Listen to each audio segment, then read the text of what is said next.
Üçüncü fayda, İnə nasrallah qadimun. La yaxtalifu anil müminin. Üçüncü fayda odur ki, Allahın yardımı mütləq gələcək və möminlərdən heç vaxt yan keçməyəcək.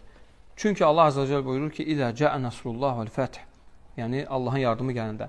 Yəni, burada fikir ver, nəyə görə deyir, mütləq qarşıdadır, mütləq qabaqda gələcək. Çünki izə harfun zarfun liməstəqbələ minə zəmən. Gələcəyə işarə edən zarfdır.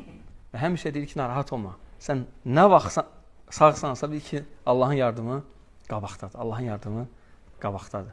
Yəni, izədən çıxan faydalardan biridir.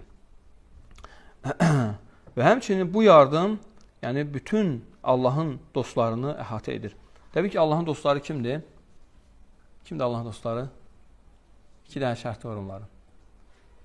Mən kənə müminən, təqiyyən kənə lillahi vəliyyən. Şeyxülislam İbn Teymiyyə rahimullah deyir ki, kim Allaha iman edib, Allahdan qorxursa, Allahın dostudur, vəlisidir.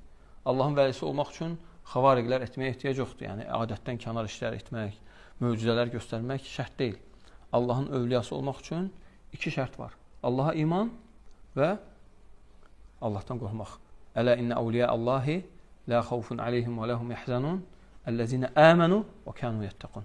Bilin və agah olun ki, Allah Azze ve Celle buyurur Quran-ı Kərimdə, deyir, bilin və agah olun ki, Allahın dostlarına, əvliyalara qorxu yoxdur, onlar heç kədərlənməyəcəklər. Onlar kimdir? Əlləzinə əmənu, iman gətirə və kənu yəttəqun və Allahdan qorxanlar.